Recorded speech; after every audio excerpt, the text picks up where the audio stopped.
الرحمن علم القرآن خلق الإنسان علمه البيان.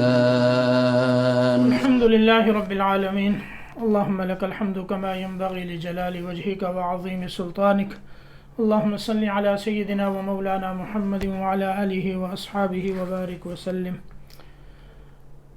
أعوذ بالله من الشيطان الرجيم. بسم الله الرحمن الرحيم. وينذر الذين قالوا اتخذ الله ولدا ما لهم به من علم ولا لآبائهم كبرت كلمة تخرج من أفواههم إن يقولون إلا كذبا فلعلك باخع نفسك على آثارهم إن لم يؤمنوا بهذا الحديث أسفا إنا جعلنا ما على الأرض زينة لها لنبلوهم أيهم أحسن عملا وإنا لجاعلون ما عليها صعيدا جرزا.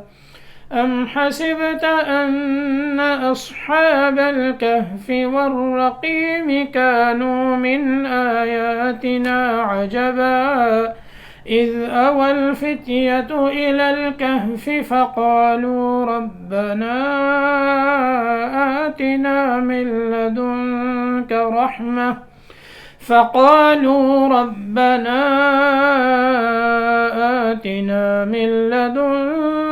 رحمة وهيئ لنا من أمرنا رشدا فضربنا على آذانهم في الكهف سنين عددا ثم بعثناهم لنعلم أي الحزبين أحصى لما لبثوا أمدا. آیت نمبر 4 ہے سورۃ الکہف کی. پچھلی 3 آیات کی تفسیر، ترجمہ اور اگلی 9 آیات تک، بلکہ 8ویں آیت کے اختتام تک جو ہے آپ نے ترجمہ سن لیا تھا. اللہ رب العزت نے سب سے پہلے اپنی تعریف سے اس سورت کی ابتدا فرمائی کہ اللہ پاک نے یہ کتاب جو ہے اتاری ہے اپنے خاص بندے حضرت محمد صلی اللہ تعالی علیہ وسلم پر، اور یہ کتاب کیسی ہے کہ اس میں بالکل ذرہ برابر کجی نہیں ہے اور بالکل یہ استقامت کے ساتھ موصوف ہے، مستقیم ہے، یعنی بالکل سیدھی ہے. اب یہ کتاب کیوں اتاری؟ اللہ پاک نے فرمایا لِيُنذِرَ بَأْسًا شَدِيدًا مِّن لَّدُنْهُ، تاکہ یہ پیغمبر حضرت محمد صلی اللہ تعالی علیہ وسلم کافروں کو سخت عذاب سے ڈرائیں جو اللہ کی طرف سے ہونے والا ہے. وَيُبَشِّرَ الْمُؤْمِنِينَ الَّذِينَ يَعْمَلُونَ الصَّالِحَاتِ أَنَّ لَهُمْ أَجْرًا حَسَنًا، اور ایمان والے اور نیک اعمال کے جو پابند ہیں انہیں یہ بشارت اور خوشخبری سنا دیں کہ انہیں آخرت میں بڑا اچھا اجر ملنے والا ہے، اچھا اجر انہیں ملے گا.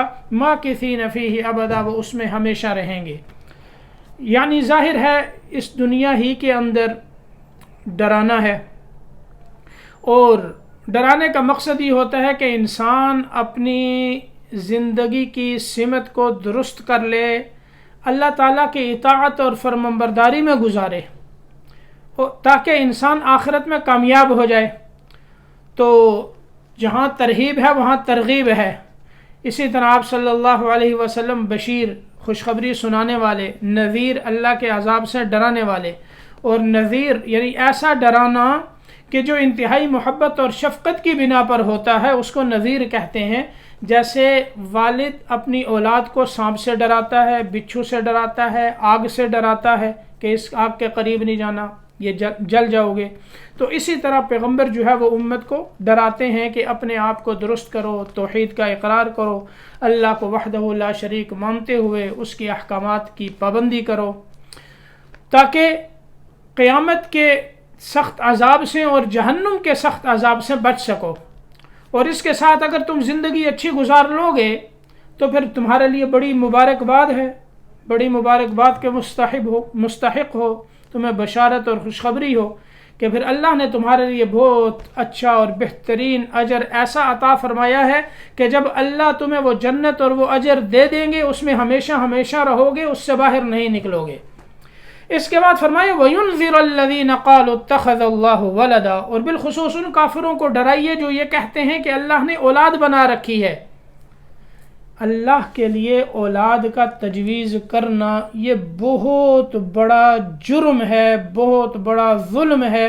اللہ پاک نے اسی کو فرمایا ان الشرک لظلم عظیم، یہ شرک جو ہے یہ بہت بڑا ظلم ہے، اور اس میں بھی اللہ کے لیے اولاد انسان تجویز کر لے۔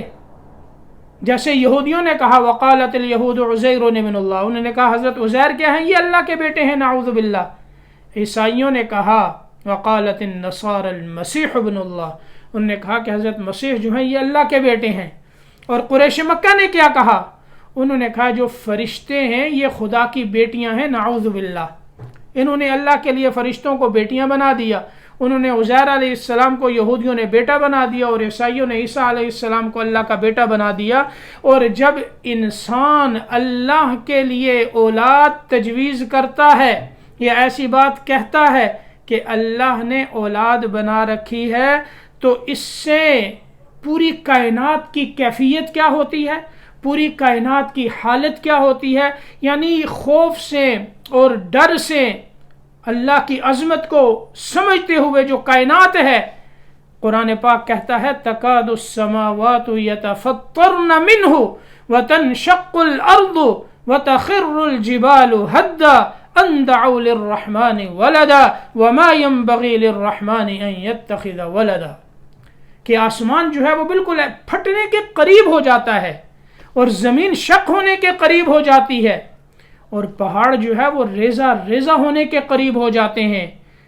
کب؟ ان دعوا للرحمن ولدا، جب یہ اللہ کے لیے اور رحمان کے لیے اولاد تجویز کرتے ہیں اور یہ کہتے ہیں کہ اللہ کی اولاد ہے، تو اس سے کائنات کی اور خوف سے یہ حالت ہو جاتی ہے کہ اتنا بڑا آسمان جو اتنا بڑا جسم رکھتا ہے وہ پھٹنے کے قریب ہوتا ہے، کہیں ابھی اللہ کا عذاب جو ہے وہ نازل نہ ہو جائے۔ زمین پھٹنے کے قریب، پہاڑ ریزہ ریزہ ہو جانے کے قریب ہو جاتے ہیں۔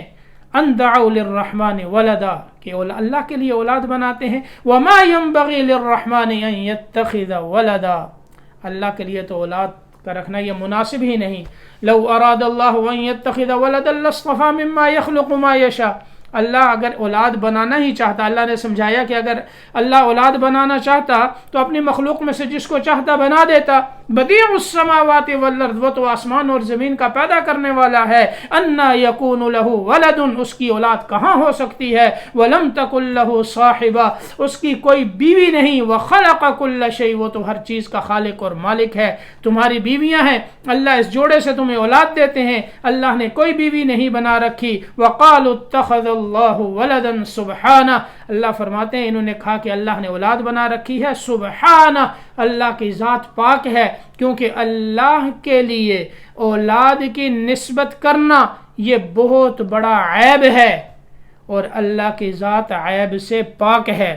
کیوں؟ اس لیے کہ لیس کمثلہ شیء، اللہ جیسا کوئی نہیں۔ حضرت عزیر کو، یہ تو انسان ہیں، بشر ہیں، حضرت عیسیٰ علیہ السلام بشر ہیں، آدمی ہیں، انسان ہیں، فرشتے، اللہ کی نورانی مخلوق ہے، اور اللہ کی ذات ایسی ہے لیس کمثلہ شیء، اس جیسا کوئی نہیں۔ اور اولاد جو ہے یہ ہم جنس میں سے ہوتی ہے، اولاد ہم جنس میں سے ہوتی ہے، جیسے انسان، عورت اور مرد کا نظام اللہ نے بنایا ہے، میاں بیوی، ایسے اللہ پاک اولاد دیتے ہیں۔ اور اولاد کیسی ہوتی ہے؟ وہ بھی یا تو بچہ ہوتا ہے یا بچی ہوتی ہے۔ اسی طرح دیگر مخلوق میں آپ دیکھ لیں، جانور جس جنس کے ہیں اسی جنس کی اولاد ان میں سے ہوتی ہے۔ ایک بلی ہے تو اس میں سے بلیاں ہی نکلیں گی، اسی طرح ایک کتیا ہے تو وہ کتے ہی جنے گی، شیر کی اولاد جو ہے وہ اسی طرح شیر ہوگی، چیتوں کی جو اولاد ہے وہ اسی طرح چیتا ہوگی. ہم جنس میں سے ہوتا ہے. اگر اولاد غیر جنس میں سے ہو تو یہ بہت بڑا عیب ہے. اولاد غیر جنس میں سے ہو، میاں بیوی سے کوئی جانور تو نہیں نکلتا، اگر جانور نکل آئے تو کیا کہا جائے گا؟ عجیب بات ہے، کیسے ممکن ہے؟ یہ تو بڑے عیب کی بات ہے. کیوں؟ اس لیے کہ یہ دونوں جنس ایک ہے تو ان میں سے ہم جنس کا ہونا ضروری ہے. جیسے یہ جنس ہے تو اولاد بھی آگے ہم جنس ہوگی. یہ نہیں ہو سکتا کہ اولاد غیر جنس میں سے ہو. اگر اولاد غیر جنس میں سے ہوگی تو یہ عیب ہے. اب سمجھیں کہ اللہ رب العزت ان کی اس جیسا کوئی نہیں، کوئی ہم جنس نہیں. اور جب تم اللہ کے لیے اولاد تجویز کرتے ہو تو کیا ہوا؟ غیر جنس میں سے اولاد ہوئی. اور غیر جنس میں سے اولاد کا ہونا عقلاً بھی تمہارے نزدیک تم بھی اس کو عیب سمجھتے ہو. تو اللہ کے لیے اتنا بڑا عیب، اس کے اوپر تم اتنا بڑا جو ہے عیب اس کی طرف منسوب کرتے ہو. اللہ نے فرمایا سبحانہ، اس کی ذات ہر عیب سے پاک ہے. اس لیے جب یہ اللہ کے لیے اولاد تجویز کرتے ہیں تو یہ بہت بڑا جرم، بہت بڑا شرک اور بہت بڑا ظلم ہے. اسی لیے اللہ پاک نے فرمایا کہ جو اللہ کے لیے اولاد تجویز کرتے ہیں انہیں ڈرائیں کہ آخرت کا عذاب بہت سخت ہے. ما لهم به من علم ولا لآبائهم. اللہ آگے فرماتے ہیں اس کا یعنی اس کی ان کے پاس کوئی دلیل نہیں. اللہ کے لیے جو اولاد تجویز کرتے ہیں کوئی دلیل ہے ان کے پاس؟ کس دلیل کی بنا پر وہ یہ کہتے ہیں کہ نعوذ باللہ اللہ کی اولاد ہے؟ کوئی دلیل نہیں. ولا لآبائهم، نہ ان کے باپ دادوں کے پاس کوئی دلیل تھی. کبرت کلمۃ تخرج من افواہہم، یہ بہت بڑی بھاری بات ہے جو ان کے منہ سے نکلی جا رہی ہے. ان یقولون الا کذبا، یہ نرا جھوٹ بکتے ہیں. فلعلک، آگے تسلی ہے نبی پاک صلی اللہ علیہ وسلم کو کہ آپ جب دعوت دیتے تھے توحید کی طرف اور قریش اور کفار یہ انکار کرتے تھے، نہیں مانتے تھے، تو اس سے آپ کو بڑا صدمہ ہوتا تھا، رنج ہوتا تھا، غم ہوتا تھا، آپ کو تکلیف پہنچتی تھی کہ کہیں یہ آگ سے بچ جائیں. اللہ پاک نے تسلی دی فَلَعَلَّكَ بَاخِعٌ نَفْسَكَ عَلَىٰ آثَارِهِمْ إِن لَّمْ يُؤْمِنُوا بِهَذَا الْحَدِيثِ أَسَفًا. اے میرے نبی، اگر یہ اس قرآنی مضمون پر ایمان نہیں لائیں گے تو کیا ان کے شاید آپ ان کے پیچھے اپنی جان دے دیں گے؟ یعنی دنیا جو ہے، یہ دنیا تو دارالامتحان ہے، اس میں کوئی کافر رہے گا، کوئی مومن ہوگا. اللہ نے اختیار دیا ہے، جس کا جی چاہے ایمان لے آئے، جس کا جی چاہے کفر پر چلا جائے. ہاں اللہ نے یہ بتا دیا فمن شاء فلیؤمن ومن شاء فلیکفر انا اعتدنا للظالمین نارا احاط بهم سرادقها وان يستغيثوا يغاثوا بماء كالمهل يشوي الوجوه بئس الشراب وساءت مرتفقا. یہ سخت عذاب ہے ان کے لیے جو کفر پر مرنے والے ہیں. جہنم کے سخت عذاب سے اللہ نے ڈرایا تو فرمایا انا جعلنا ما علی الارض زینۃ لها لنبلوہم ایہم احسن عملا. جو کچھ زمین پر ہے ہم نے اسے زمین کی رونق بنایا ہے. یعنی زمین کے اوپر جتنی مخلوق ہے یہ اس کی رونق ہے. اور یہ رونق ہم نے کیوں بنائی؟ لنبلوہم ایہم احسن عملا. ہم یہ آزمائش کرنا چاہتے ہیں، دیکھنا چاہتے ہیں کہ ان میں سے اچھا عمل کون کرتا ہے.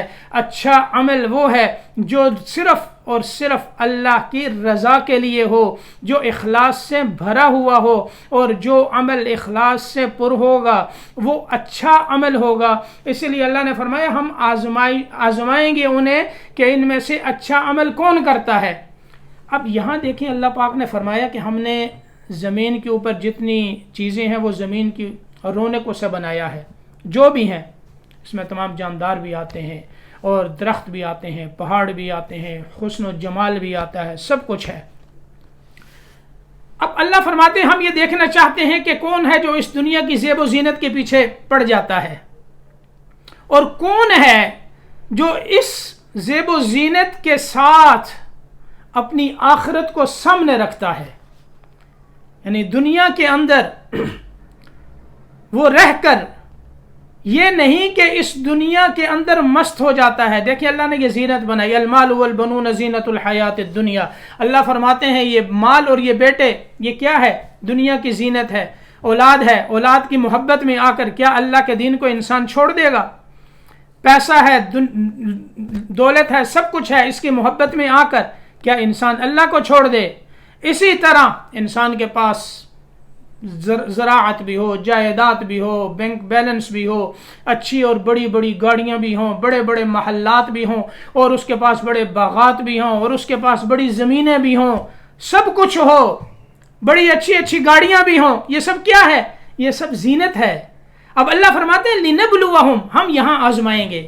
کون ہے جو ان میں مست ہو کر آخرت سے غافل ہو جاتا ہے، مجھ سے غافل ہو جاتا ہے، اور کون ہے جو اس دنیا میں رہ کر بھی غفلت میں نہیں آتا، وہ میری طرف پلٹتے ہوئے دین کو نہیں چھوڑتا، نمازوں کو نہیں چھوڑتا، اور شریعت کے اوپر اپنے آپ کو چلنے کا پابند بناتا ہے۔ اللہ فرماتے ہیں لِنَبْلُوَهُمْ، ہم انہیں آزما رہے ہیں، ایہم احسن عملا، ان میں سے کون اچھا عمل کرتا ہے، یعنی فرمایا کون زیادہ اچھی اعمال کرتا ہے، زیادہ نہیں، اچھا عمل چاہے تھوڑا ہو لیکن پورے اخلاص کے ساتھ ہو، اللہ کی رضا کے لیے ہو، تو یہ حسن عمل ہے۔ تو آگے اللہ فرماتے ہیں جو کچھ زمین کے اوپر ہے، جتنا تمہیں ملا، جو کچھ تمہیں ملا، جو کچھ دیا گیا ہے، شروع سے لے کے آخر تک، اور پھر قیامت تک، سور پھونکنے تک، اور جب تک قیامت کا دن نہیں آتا اس وقت تک، ایک وقت آئے گا وَإِنَّا لَجَاعِلُونَ مَا عَلَيْهَا صَعِيدًا جُرُزًا، ہم اس زمین کے اوپر جو کچھ ہے اس کے ہم جو ہے یہ اس زمین کو جو ہے ہم اس کے اوپر جو کچھ ہے اسے ایک صاف میدان بنا دیں گے۔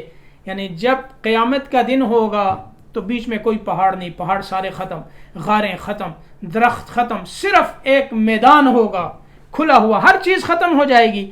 تو یہاں اللہ نے بتایا کہ دنیا کے اندر مست ہو کر اپنی آخرت سے غافل مت ہونا۔ ہم روزانہ دیکھتے ہیں انسان یہاں بیٹھا ہے، زندگی ہماری کتنی گزر گئی اور باقی کتنی ہے کچھ پتہ نہیں، اگلے لمحات میں کیا ہونے والا ہے اللہ جانتے ہیں، ہمیں کچھ پتہ نہیں۔ ٹھیک انسان بیٹھا ہوا انسان ایک دم گر جاتا ہے اور آخرت میں پہنچ جاتا ہے، وصیت کرنے کا ٹائم اس کو نہیں ملتا۔ تو انسان، ہم نے بڑی زندگی اپنی گزاری ہے، کتنی گزاری، باقی کتنی رہتی ہے اللہ جانتے ہیں۔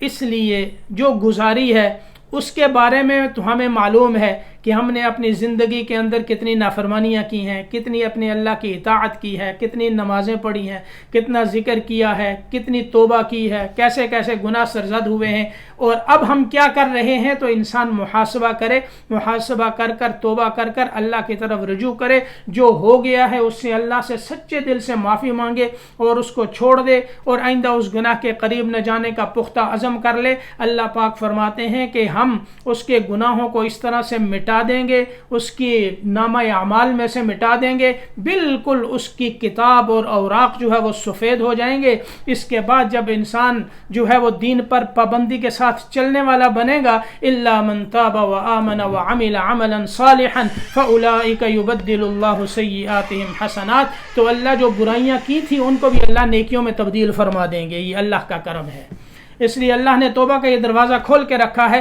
تو دنیا میں کوئی انسان ایسا نہیں ہے کہ اس سے گناہ نہ ہوئے ہوں۔ کل بنی آدم خطاؤن، ساری اولاد آدم کیا ہے؟ خطا کار ہے۔ وخیر الخطائین التوابون، بہترین خطا کار یعنی جو گناہ گار ہیں، اللہ فرماتے ہیں بہترین گناہ گار کون سے ہیں؟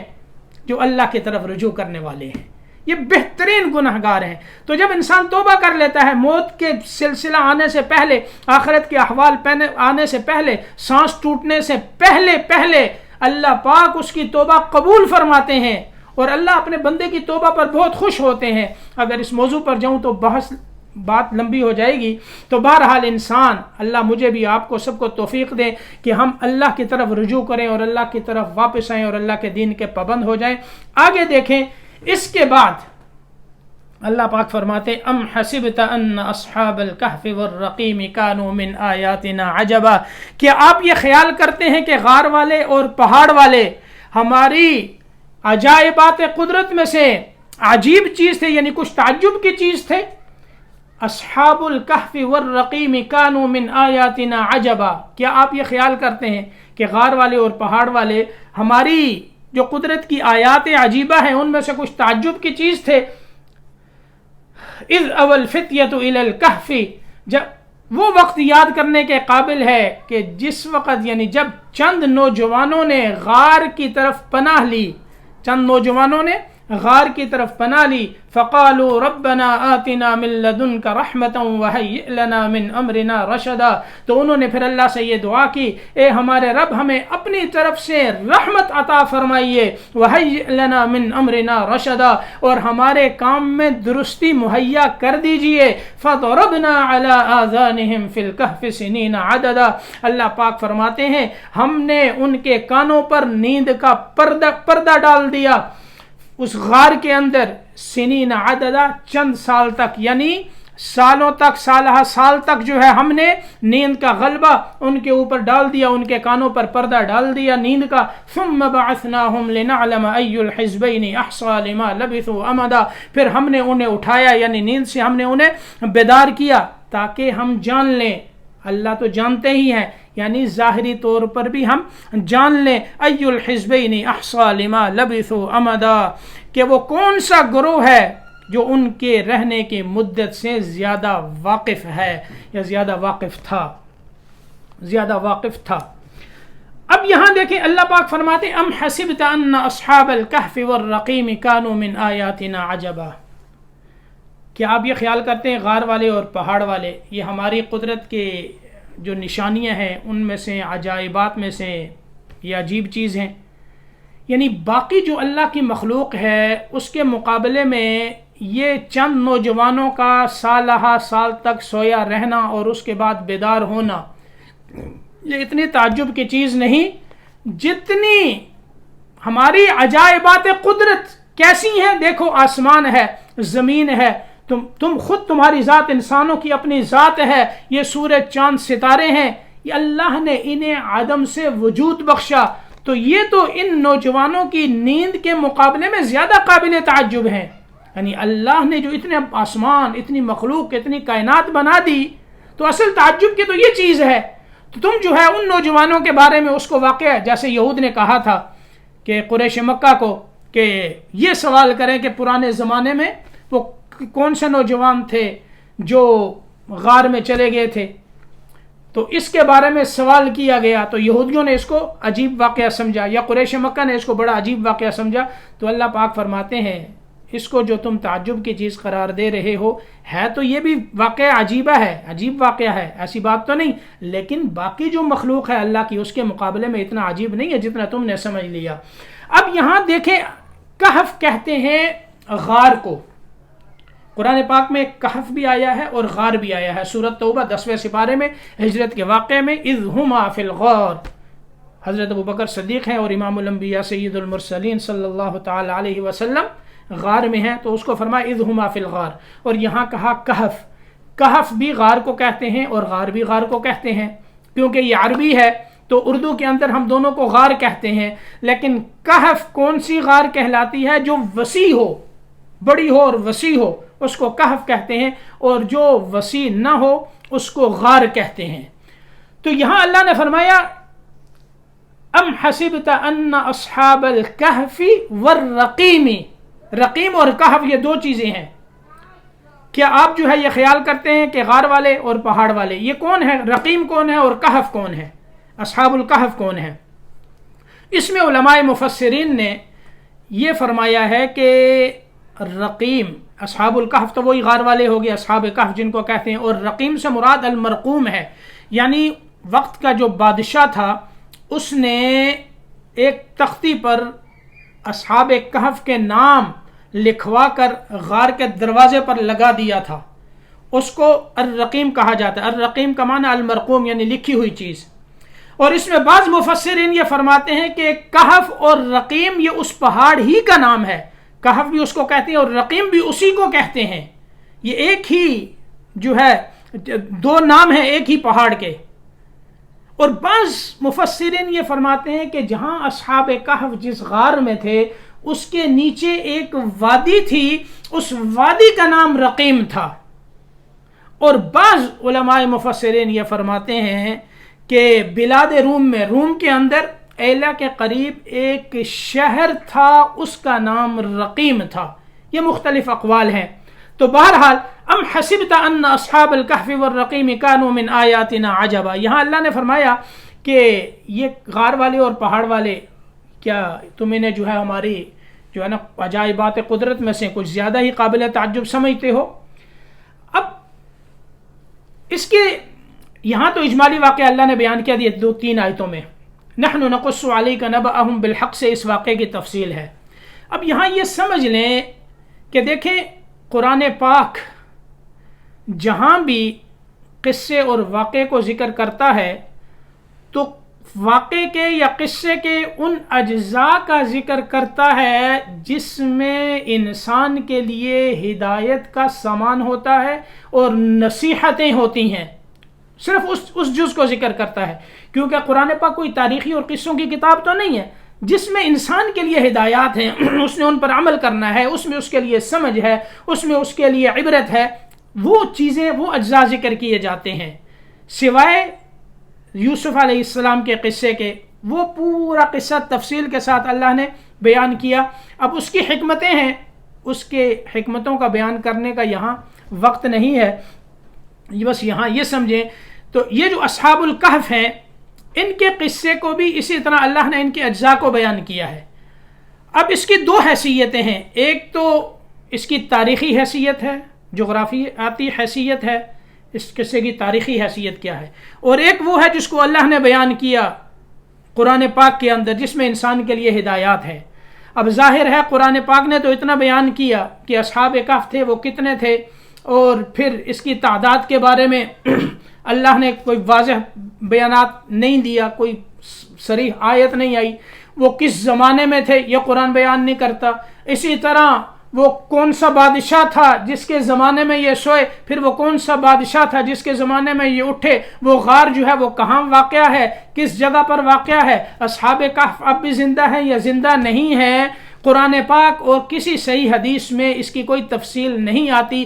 البتہ مفسرین نے تاریخی حیثیت سے اس کے اندر بڑے واقعات کا ذکر کیا ہے. اس کی وجہ کیا ہے؟ امام قرطبی نے کئی واقعات ذکر کیے. اردو کے اندر اگر آپ دیکھنا چاہیں تو معارف القرآن حضرت مولانا مفتی محمد شفیع صاحب کی، اس میں اس کی تفصیل موجود ہے. تفسیر مظہری جو اردو میں ہے اس کے اندر آپ اس کو دیکھ سکتے ہیں، اردو کے اندر تفصیل وہاں موجود ہے. میں اس تفصیل میں نہیں جاتا. اب یہاں جو واقعات ذکر کی ہیں مفسرین نے، یہ بات سمجھ لیں مختصراً انتہائی اختصار کے ساتھ کہ دیکھیں نبی ہماری شریعت سے پہلے جو عیسیٰ علیہ السلام کی شریعت تھی، پہلی جو شریعتیں تھیں ان میں رہبانیت جائز تھی. لوگ رہبانیت کو اختیار کرتے تھے. وَرَهْبَانِيَّةً ابْتَدَعُوهَا مَا كَتَبْنَاهَا عَلَيْهِمْ إِلَّا ابْتِغَاءَ رِضْوَانِ اللَّهِ. اللہ پاک فرماتے ہیں رہبانیت انہوں نے خود اختیار کی تھی اللہ کی رضا کے لیے. تو رہبانیت کس کو کہتے ہیں؟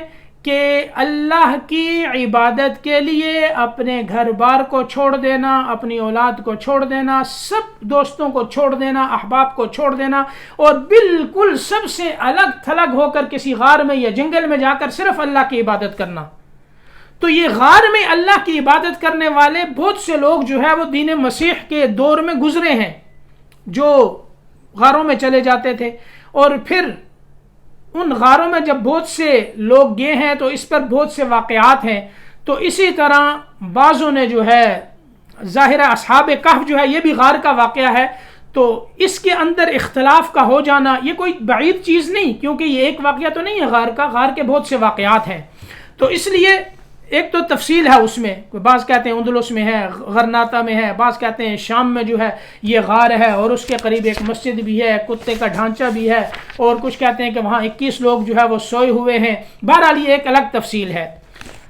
یہاں صرف اس واقعے کے اندر صرف اتنی تفصیل آپ سمجھ لیں کہ علامہ ابن کثیر تفسیر ابن کثیر میں اس واقعے کا پس منظر وہ یہ بیان فرماتے ہیں، اور بہت سی مفسرین کی روایات اس پر متفق ہیں کہ یہ چند لوگ تھے، چند نوجوان تھے جو بادشاہ کی یعنی بادشاہوں کی اولاد میں یہ چلے آ رہے تھے، شہزادے تھے گویا، اور ان کی قوم جو ہے یہ بت پرست تھی.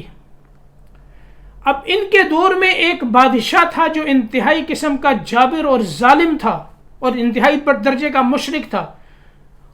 ان کا ایک میلہ ہوا کرتا تھا، سالانہ میلہ جس کو کہتے ہیں، اس میں اس نے سب کو پابند کر دیا کہ سب آئیں گے اس میلے میں، کوئی پیچھے نہیں رہے گا۔ وہاں یہ جاتے، ان کے جو بت تھے اور ان بتوں کی وہ عبادت کرتے، پرستش کرتے، ان کے آگے جھکتے، ان کے نام پہ قربانیاں کرتے، نظر و نیاز بانٹتے، مانگتے، یہ سب کچھ وہ کرتے تھے۔ تو یہ نوجوان بھی اس میلے میں گئے، بادشاہوں کی اولاد میں سے تھے، شہزادے تھے، اچھا لباس تھا۔ تو ان میں سے کچھ نوجوانوں کے دل میں بیک وقت اللہ پاک نے ان کو عقل سلیم عطا فرمائی اور یہ بات ڈال دی کہ یہ جس کی عبادت کرتے ہیں یہ اس قابل نہیں۔ تو انہوں نے دل میں یہ خیال کیا، ایک نے کہا کہ کیسے عجیب لوگ ہیں۔ اب چند ایک نوجوان ہیں، سب کے دل میں خیال برابر آ رہا ہے۔ انہوں نے کہا کہ یہ کیسے لوگ ہیں کہ بتوں اپنے ہاتھوں سے انہیں تراشتے ہیں، ان کی عبادت کرتے ہیں، قربانیاں کرتے ہیں، یہ کیسے ممکن ہے ان کی عبادت کی جائے؟ عبادت کے لائق تو صرف وہ اللہ ہے کہ جس نے آسمان زمین یہ ساری کائنات بنائی، عبادت کے لائق تو اس کو ہونا چاہیے، تو یہ کیسے جو ہے وہ ان کی عبادت کرتے ہیں؟ تو ان میں سے ایک نوجوان اس میلے میں سے اٹھا اور دور جا کر ایک درخت کے نیچے بیٹھ گیا۔ اب تھوڑی دیر کے بعد جو ہے وہ ایک اور جو ہے شخص اٹھا اور وہ بھی جو ہے اس درخت کے نیچے جا کے بیٹھ گیا، پھر تیسرا شخص جو ہے وہ بھی اس کے نیچے بیٹھ گیا، چوتھا بھی بیٹھ گیا۔ الغرب چند نوجوان اس درخت کے نیچے اس میلے سے، ان کی اس رسوم سے ہٹ کر، عبادت سے ہٹ کر ایک درخت کے نیچے بیٹھ گئے، اور اللہ کی شان یہ ہے کہ ان میں سے کوئی کسی دوسرے کو نہیں جانتا تھا، اس کو نہیں پتا یہ ساتھ والا کون ہے، اس کا مذہب کیا ہے، یہ کیوں آیا ہے، کسی کو کچھ پتا نہیں، کسی سے کوئی واقف نہیں، اور وہ کیوں آئے ہیں اس کے بھی انہیں کچھ پتا نہیں۔ اب وہ کچھ بیٹھے رہے، ظاہر ہے یہ چند نوجوان تھے، ان میں سے ایک نے ہمت کی، اس نے کہا کہ بھائی بات یہ ہے کہ ہم وہاں سے اٹھ کے یہاں آئے ہیں، آپس میں ایک دوسرے کو تو جانتے نہیں، اس لیے مناسب یہ ہے کہ ہر شخص اپنا یہ موقف واضح کرے کہ وہ یہاں آ کر کیوں بیٹھا ہے۔ جب ہم سارے یہاں آئے ہیں تو یہاں آ کر کیوں بیٹھے ہیں؟ ظاہر ہے کسی نے کسی مقصد کی وجہ سے بیٹھے ہیں، کوئی وجہ ہے کہ وہاں سے اٹھے ہیں اور یہاں آئے ہیں۔ ہر ایک کو چاہیے کہ وہ اپنا مقصد واضح کر دے۔ ان میں سے ایک نوجوان بولا، اس نے کہا کہ بھائی میں تو اپنی اس قوم کی عبادت کو غلط سمجھتے ہوئے وہاں سے اٹھا ہوں، یہ بتوں کے آگے جھکتے ہیں، قربانی کرتے ہیں، میں اس کو اچھا نہیں سمجھتا، میں تو یہ سمجھتا ہوں کہ عبادت کے لائق وہ اللہ ہے، نظر و نیاز اس اللہ کی ہونی چاہیے، قربانی اس اللہ کے لیے ہونی چاہیے جس نے آسمان زمین اور یہ ساری کائنات پیدا کی۔ جب اس نے اپنا یہ موقف بیان کیا تو اس وقت جو باقی تھے ان کے لیے بھی راستہ کھل گیا، ان سب نے کہا کہ ہم بھی یہی مقصد لے کے یہاں آئے ہیں اور ہمیں بھی اپنی قوم کے اس عمل سے نفرت ہے اور ہم ان کو پسند نہیں کرتے، ہم بھی اسی لیے آئے ہیں۔ تو اب یہ ایک جماعت بن گئی، جن کا خیال ایک تھا، جن کا نظریہ ایک تھا، سب جو ہے وہ اللہ کے بندے اور اللہ کی عبادت کے لیے جمع ہوئے تھے۔ تو انہوں نے ایک عبادت خانہ بنا لیا اور اس میں اللہ کی عبادت کرنے لگے، اور ان کی عبادت کی خبر شہر میں پھیل گئی، اور آہستہ آہستہ جیسے یہ خبر پھیلتی گئی تو کچھ لوگوں نے بادشاہ کو بتا دیا، وہاں کچھ لوگ ہیں جو ہمارے دین سے ہٹے ہوئے ہیں اور عبادت الگ کرتے ہیں۔ بادشاہ نے انہیں بلا لیا اور انہیں بلا کر ان سے پوچھا کہ تمہارا کیا مذہب ہے، تم کس طریقے پر عبادت کرتے ہو؟ اللہ نے انہیں ہمت دی، وہ بادشاہ بڑا ظالم تھا، قتل کر دیتا تھا فوراً۔ اللہ نے ان کو ہمت دی۔ ان میں سے ایک شخص بولا، اس نے کہا کہ ہم اس رب کی عبادت کرتے ہیں جس کا ذکر آگے اگلے درس میں بھی انشاءاللہ آئے گا۔ فقالوا وربطنا على قلوبهم اذ قاموا فقالوا ربنا رب السماوات والارض لن ندعو من دونه الها لقد قلنا اذا شططا هؤلاء قوم اتخذوا من دونه آلهة لولا يأتون عليهم بسلطان بين فمن اظلم ممن افترى على الله كذبا۔ انہوں نے اپنا جو ہے وہ عقیدہ توحید پیش کیا، ہم اس رب کو مانتے ہیں جو آسمان زمین کا رب ہے، اسی کی عبادت کرتے ہیں، اس کے علاوہ ہم کسی کو الہ اور معبود نہیں مانتے، اور جو اس کے علاوہ دوسروں کی عبادت کرتے ہیں وہ تو صریح اللہ پر جھوٹ باندھتے ہیں۔ انہوں نے بادشاہ کو بھی دعوت دی کہ تم بھی توحید کا اقرار کرو اور اس دین کی طرف آؤ، تم کس بت پرستی میں مبتلا ہو؟ بادشاہ نے تو ان کی بات ماننے سے انکار کر دیا اور ان کو کہا کہ تم نوجوان ہو، میں تمہیں کچھ مہلت دیتا ہوں، چند کچھ دنوں کی مہلت ہے تمہارے پاس، اس میں تم غور و فکر کر کر واپس اپنی قوم کی اس عبادت اور مسلک اور مذہب پر آ جاؤ تو تمہاری جان بخش دی جائے گی، وگرنہ تمہیں قتل کر دیا جائے گا۔ تو اس کی اس مہلت نے کی وجہ سے اللہ پاک نے ان کے لیے راستہ ہموار کر دیا۔ یہ نوجوان وہاں سے اٹھے اور پھر ایک غار کے اندر چلے گئے اور وہاں جا کر روپوش ہو گئے۔ اب یہ نوجوان کس دور میں تھے؟ حضرت عیسیٰ، اس میں مفسرین کے اقوال زیادہ اسی پر ہیں کہ حضرت عیسیٰ علیہ السلام کا یہ دور تھا، اور پھر اس میں بلکہ دور بھی ایسا تھا کچھ مٹ چکا تھا، کچھ چند لوگ ایسے تھے کہ اس وقت صحیح دین مسیح پر قائم تھے اور اللہ کی توحید کے قائل تھے اور موحد تھے، ان میں سے یہ اصحاب کہف بھی تھے۔ اور جس ظالم بادشاہ کے دور میں انہوں نے اقرار کر کر غار میں آئے، اس کا نام دقیانوس تھا، اور اس کے بعد یہ غار میں سوئے رہے، پھر اللہ نے انہیں اٹھایا۔ تو جس بادشاہ کے دور میں یہ اٹھے اس کا نام بیدوسیس تھا، اور وہ موحد اور مومن بادشاہ تھا، اور اس وقت عیسیٰ علیہ السلام کے دین جو ہے اس کا چرچا تھا، اور لوگ جو ہے وہ موحد تھے۔